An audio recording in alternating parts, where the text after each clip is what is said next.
মহানগৰীৰ মাজমজিয়াৰ এটা পথৰ দুৰৱস্থা পামহি হৈ গড়চুক ৰাণী সংযোগী পথৰ জৰাজীৰ্ণ ৰূপ আমি দেখুৱাইছো পথছোৱা সৃষ্টি হৈছে প্ৰকাণ্ড গাঁতৰ এজাক বৰষুণতে পুখুৰী সদৃশ হৈ পৰে এই গাঁতসমূহ নিৰ্বাচনৰ পূৰ্বে মেৰামতিৰ কথা আছিল পথছোৱাৰ কিন্তু আজিলৈ পুনঃ নিৰ্মাণ নহল এই পথছোৱাৰ জালুকবাৰী সমষ্টিৰ অন্তৰ্গত হৈছে এই পথছোৱা আৰু শীঘ্ৰে পথটো মেৰামতিৰ বাবে দাবী উত্থাপন কৰিছে ৰাইজে দৃশ্য আমি দেখুৱাইছো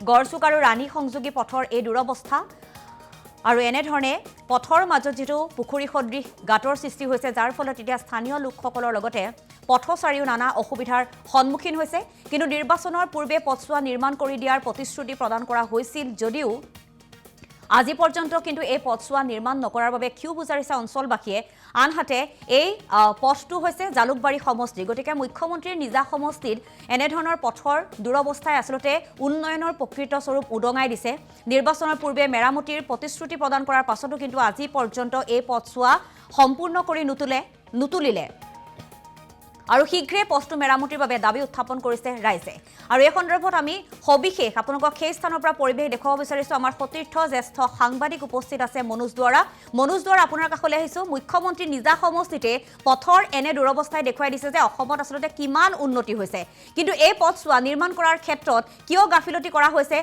বা পথচাৰীয়ে কিয় এই পথছোৱাৰ বাবে দীৰ্ঘদিনৰ পৰা জমৰ যাতনা ভুগিব লগা হৈছে আপোনাৰ কাষলৈ আহিছো মনোজ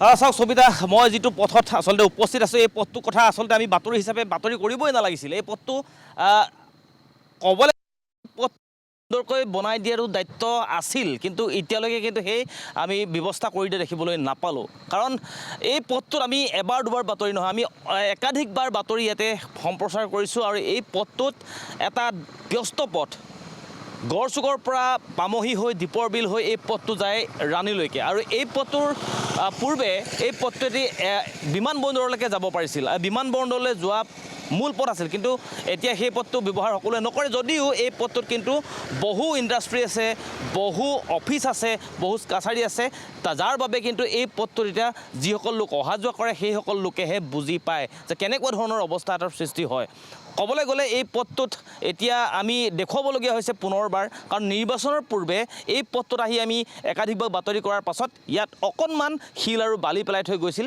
কিন্তু সেয়া পৰ্যাপ্ত নহ'ল পুনৰ আগৰ যিসমূহ গাঁত আছিল এই পথটোৰ সেই গাঁতসমূহ পুনৰ এতিয়া সৃষ্টি হৈছে মই পথটো দেখুৱাইছোঁ এইটো এটা মস্ত গাঁত দেখিছে আপোনালোকে এই পথটোৰে এতিয়া অহা যোৱা কৰিবলৈ ৰাইজৰ ভয় হৈছে কাৰণ এই পথটোৰে অসংখ্য লোক অহা যোৱা কৰে আৰু এটা ডাঙৰ কথা ক'ব বিচাৰিছোঁ এই পথটোৰ যিখন মূল দলং সেই দলংখন আজি দুমাহ পূৰ্বে ভাগি গৈছিল আৰু তাৰ পাছতো আজি পৰ্যন্ত সেই দলংখন ভাল কৰি দিয়া আমি দেখিবলৈ নাপালোঁ যাৰ বাবে এতিয়া এনেকুৱা এটা অৱস্থাৰ সৃষ্টি হৈছে যিসমূহ গাড়ী আপোনালোকে অহা দেখিছে এই বাহনসমূহ তেওঁলোকে সুচাৰুৰূপে ইয়াত চলাব যে নোৱাৰে সেয়া কিন্তু উৎকৃষ্ট এটা উদাহৰণ হৈছে এয়া দেখিছে আপোনালোকে কেৱল এই স্থান বুলিয়ে নহয় এই পথটোৰ বিভিন্ন স্থানত এনেকুৱা ধৰণৰ ডাঙৰ গাঁত আছে যিসমূহ গাঁতে এতিয়া ভাবুকিৰ সৃষ্টি কৰিছে আৰু যদি মই কওঁ যে ইয়াত যদি একেৰাহে যদি ইয়াতে বৰষুণ দি থাকে তেনেহ'লে কিন্তু এই পথটোত বানপানী সদৃশ এটা পৰিৱেশৰ সৃষ্টি হয় আৰু ড্ৰেইন নোহোৱাৰ কাৰণে এই পথটো আৰু জৰাজীৰ্ণ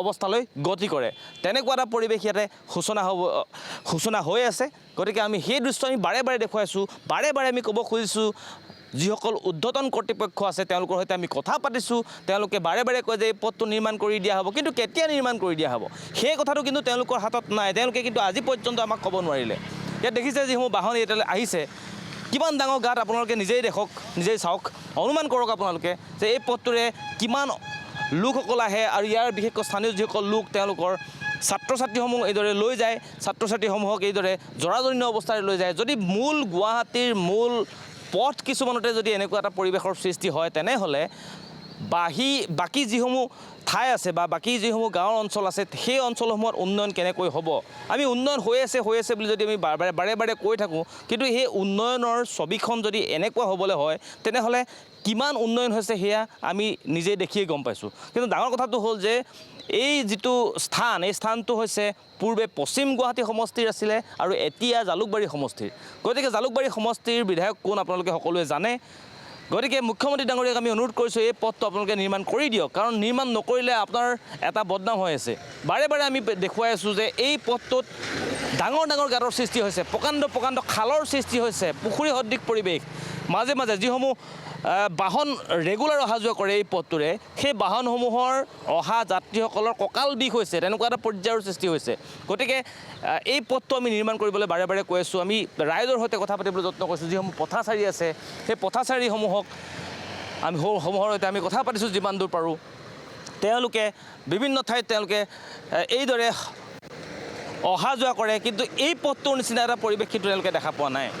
গতিকে মই দেখুৱাব যত্ন কৰিছোঁ এই পথটো আচলতে পৰিৱেশটো আমি দেখুৱাবলৈ যত্ন কৰিছোঁ যে বাৰে বাৰে আমি বাতৰি কৰি থাকিবলগীয়া হৈছে কিয়। আমি বাতৰি এইকাৰণে কৈছোঁ, আমি দৃষ্টিগোচৰ কৰিব খুজিছোঁ যে ঊৰ্ধ্বতন কৰ্তৃপক্ষ, বিশেষকৈ জালুকবাৰী সমষ্টিৰ আমাৰ সন্মানীয় বিধায়ক তথা মুখ্যমন্ত্ৰী ডাঙৰীয়া, এইটো সমষ্টি বৰ্তমানৰ, পূৰ্বে পশ্চিম গুৱাহাটী সমষ্টি আছে, যিহেতু এতিয়া পশ্চিম গুৱাহাটী সমষ্টি নাই। গতিকে এই পথটোত এতিয়া এনেকুৱা এটা পৰিৱেশৰ সৃষ্টি হোৱাৰ কথাটোৱে কিন্তু স্বাভাৱিকতে সকলোকে কিন্তু এক প্ৰকাৰৰ বিমূৰত পেলাইছে বুলি ক'ব লাগিব। গতিকে এগৰাকী লোক আছে, মই তেওঁৰ পৰা অকণমান জানিবলৈ চেষ্টা কৰিম যে তেওঁলোকে কিনো কয় এই পথটোত।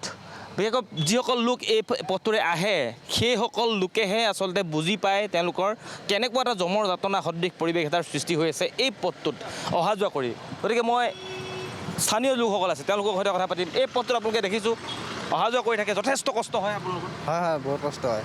মানে কেনেকুৱা ধৰণৰ আপোনালোকে সমস্যাত ভুগি আছে? কষ্ট মানে বহুত হয়। এতিয়া ৰাস্তাৰ গাড়ী চাড়ী অহাৰ কাৰণে বহুত দিগদাৰ হয়। ৰাস্তাটো বনালে ভাল আৰু বহুত বছৰে হয়। স্কুলীয়া ল'ৰা ছোৱালী, অফিচলৈ অহা মানুহ বহুত কষ্ট হয় ইয়াতে।